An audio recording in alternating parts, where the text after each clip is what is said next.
తెలంగాణలో ఖరీఫ్ సీజన్ వేళ యూరియా కొరత తీవ్ర సంక్షోభాన్ని సృష్టిస్తోంది. రైతులు పంటలకు కీలకమైన ఈ ఎరువు కోసం గంటల తరబడి క్యూ లైన్లో నిలబడుతున్నారు. సరఫరా తక్కువ కావడంతో ధరలు పెరిగి బ్లాక్ మార్కెట్లకు తరలి వెళ్తోందని ఆరోపణలు వినిపిస్తున్నాయి. ఇక రాష్ట్ర కేంద్ర ప్రభుత్వాల మధ్య ఆరోపణలు ఆయా జిల్లాల్లో అన్నదాతల నిరసనలతో రోడ్డెక్కుతున్నారు. మరోవైపు రాష్ట్రంలో యూరియా కొరతకు కారణం అసమర్థ కాంగ్రెస్ పాలనే కారణమంటూ ప్రధాన ప్రతిపక్షం బీఆర్ఎస్ మాటల తూటలు పేలుస్తోంది. ఈ నేపథ్యంలోనే కీలక పరిణామం చోటు చేసుకుంది.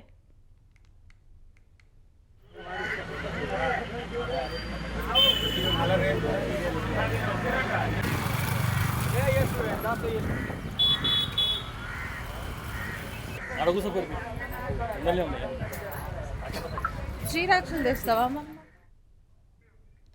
ఆంధ్రప్రదేశ్ తెలంగాణతో పాటు మరో 4 రాష్ట్రాలకు గాను 30,491 మెట్రిక్ టన్నుల యూరియాను కేటాయిస్తూ కేంద్ర ప్రభుత్వం ఉత్తర్వులు జారీ చేసింది.